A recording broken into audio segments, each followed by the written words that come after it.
శ్రీమాత్రే నమః.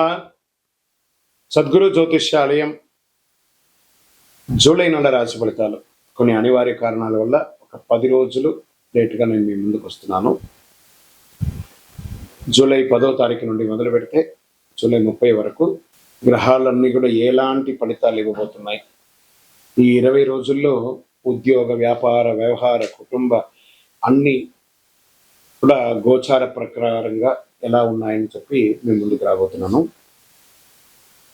జ్యోతిష్యం అంటే అందరికీ ఒక ఉత్సాహం. ఈ నెల నాకు ఎలా ఉండబోతుంది అనేది చాలామంది గురుగారు ఈ నెల మీరు నాకు అందుబాటులో లేదు అనడం కొన్ని అనివార్య కారణాల వల్ల నేను కాస్త ఆలస్యంగా వచ్చాను. మీకు కలిగిన ఇబ్బందికి క్షమించండి. జ్యోతిష్యం పడుతున్న వర్షానికి ఒక గొడుగు మాత్రమే కానీ జ్యోతిష్యం జీవితం కాదు. ఈ యొక్క ఫలితాలన్నీ మీ యొక్క వ్యక్తిగత జాతకానికి ఒక 30% మాత్రమే వర్తిస్తుంది. ద్వాదశ రాశి ఫలితాలన్నీ ఎలా ఉన్నాయో చెప్తాను వినండి. జ్యోతిషాస్త్రరీత్యా ఆఖరి రాశి అయినటువంటి మీనరాశి మిత్రులారా, 2026 జూలై 10 నుండి జూలై 30 వరకు ఈ 20 రోజులు వైదిక జ్యోతిష ప్రకారం ఎలా ఉండబోతుంది అనే దాన్ని మనం తెలుసుకోబోతున్నాం. ఈ కాలంలో గురు భగవాను అనుగ్రహం విశేషంగా ఉంటుంది. గురువు మీకు ఆత్మవిశ్వాసాన్ని, జ్ఞానాన్ని, ఆధ్యాత్మిక చైతన్యం పెంచుతున్నాడు. శుక్రుడు కుటుంబంలో ఆనందాన్ని, బుధుడు తెలివితేటలకు, కుజులు కార్యదీక్షలకు, శని క్రమశిక్షణ పెంచుతూ ఏళ్నాటి శనిగా కూడా ఉన్నాడు. రాహు విదేశీ అవకాశాలు, కేతు దైవ భక్తిని పెంచుతున్నాడు. మరి ఎవరితో మొదలు పెడతామంటే ముందు కుటుంబం నుంచి మొదలు పెట్టాలి. కుటుంబం ఆనందంగా ప్రశాంతంగా పెరుగుతుంది. ఇంట్లో శుభకార్యాలు, చర్చలు మొదలవుతాయి. సంతానానికి సంబంధించి శుభవార్త వినే అవకాశాలు ఎక్కువ ఉంటాయి. దంపతుల మధ్య అన్యోన్యత పెరుగుతుంది. భావోద్వేగాలతో కాకుండా ఓర్పు వ్యవహరిస్తే బంధం మరింత మధురంగా ఉంటుంది కుటుంబంలో. సినిమా కళాకారులకి, టెలివిజన్స్, యూట్యూబ్, సంగీతం వాళ్ళకి, ఆధ్యాత్మిక వీడియో రంగం ఉన్న వారికి, ఆధ్యాత్మిక వేత్తలకి, ప్రవచనకర్తలకి మీ ప్రతిభకు గుర్తింపు వచ్చి చాలా గొప్ప స్థితికి వెళ్ళే అవకాశాలు ఉన్నాయి. ఇక విదేశాల్లో ఉన్నటువంటి మీనరాశి మిత్రులారా, ఉన్నత విద్య, పరిశోధన, వ్యాపారం, వీసా వ్యవహారాలు, శుభవార్తలు వినే అవకాశాలు ఉన్నాయి. ఇంకా వ్యాపారానికి మొదలు పెట్టుకుంటే దీర్ఘకాలికమైనటువంటి పెట్టుబడులు పెడుతూ ఎన్నో రోజులుగా డెడ్ స్టాక్స్గా ఉన్నాయి చూసారు, అవన్నీ క్లియర్ అయ్యే అవకాశాలు ఉన్నాయి. ఈ వ్యాపారం ఇంతింతే వట్టుడు ఇంతే అన్నట్టుగా పెరుగుతుంది. షేర్ మార్కెట్లో దీర్ఘకాలిక పెట్టుబడులు కూడా చాలా పెట్టుబడులు పెట్టారు. మరి వచ్చినటువంటి ఆర్థికమైనటువంటి దీంట్లో ఎలా ఉంటుందంటే డిజిటల్, ఫార్మా, ట్రావెల్, ఎగుమతి దిగుమతి డిజిటల్లో చాలా బాగా పనిచేస్తారు.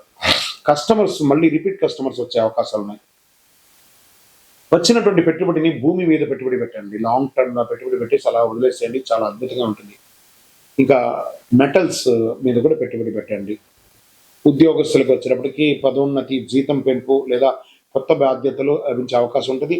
ఒకానొక సమయంలో లే ఆఫ్ అయ్యి ఉంటుంది. ఆ లే ఆఫ్ అయిన వాళ్ళకి కూడా శుభవార్త, శని భగవానుని కూడా గురు భగవానుడు మెప్పించి మళ్ళీ మీకు ఉద్యోగాలు వచ్చే అవకాశాలు ఎక్కువ చేస్తున్నారు. ప్రభుత్వ రంగంలో ప్రభుత్వ పరీక్షకు సిద్ధమవుతున్న వారికి శుభపడుతూ ఉంటాయి. రాజకీయ రంగంలో వారికి ఒక మంచి అవకాశం రావడం, పదవి పెరగడము, ఏదైనా గొప్ప స్థితికి వెళ్ళే అవకాశాలు రాజకీయ నాయకుల్లో ఉన్నాయి. ప్రైవేట్ ఉద్యోగంలో ఉన్న వారికి IT, health care, pharma, banking, Vidya, multinational company వారికి మంచి అవకాశాలు ఉన్నాయి అని కూడా చెప్పవచ్చు. రియల్ ఎస్టేట్, భూములు, ఇల్లు ఇవన్నీ కూడా కొనుగోలు లేదా అమ్మకానికి ఇది సమయం కాదు. మిశ్రమమైనటువంటి ఫలితాలు ఉన్నాయి. ఎక్కడైనా తక్కువ ధరలో ఉంటే పెట్టుబడి లాగా పెట్టండి. సర్వీస్ సెక్టార్లో ఏమేమి చెప్పాలంటే ఆధ్యాత్మిక సేవలు, హాస్పిటాలిటీ, ఈ యొక్క housekeeping, security services, hospital, education, travels, finance, NGOs వీళ్ళకందరికీ కూడా చాలా మంచి అవకాశాలు దొరుకుతున్నాయి. నిద్రలేనితనం, జీర్ణకోశ సమస్యలు, ఆరోగ్యపరంగా కాళ్ళ నొప్పులు, అలసట ఇవన్నీ కూడా వచ్చే అవకాశాలు ఉన్నాయి. సమయానికి విశ్రాంతి తీసుకోండి. చాలండి, ఏనాడు శని నడుస్తుంది. ఎంత వ్యవహారం చేయాలో అంతే వ్యవహారం చేయకండి, అతిగా వెళ్ళకండి. రైతులకు వరి, చేపలు పెంపకం, రొయ్యలు, ఉద్యానవనాలు, పంటలు, పూల సాగు, పాడి పరిశ్రమలో ఉన్న రైతులకి మంచి లాభాలు వస్తుంది. ప్రభుత్వ వ్యవసాయ పథకాలు, సబ్సిడీల ద్వారా ప్రయోజనం పొందే అవకాశాలు వ్యవసాయదారులకి ఉన్నాయి. ఉత్తమ వ్యవసాయదారుడు అవార్డ్స్ కూడా పొందే అవకాశాలు ఉన్నాయి. ఇంకా విద్యార్థులకి ఫార్మా, మెడికల్స్ ఇవన్నీ బాగా కలిసి వస్తుంది. విదేశీ విద్య, పరిశోధనా రంగం, పిహెచ్డి చేసే వాళ్ళకి ఇది ఒక మంచి సమయం చెప్పచ్చు. సివిల్స్, చార్టెడ్ అకౌంట్స్ కి మంచి అవకాశాలు ఉన్నాయి.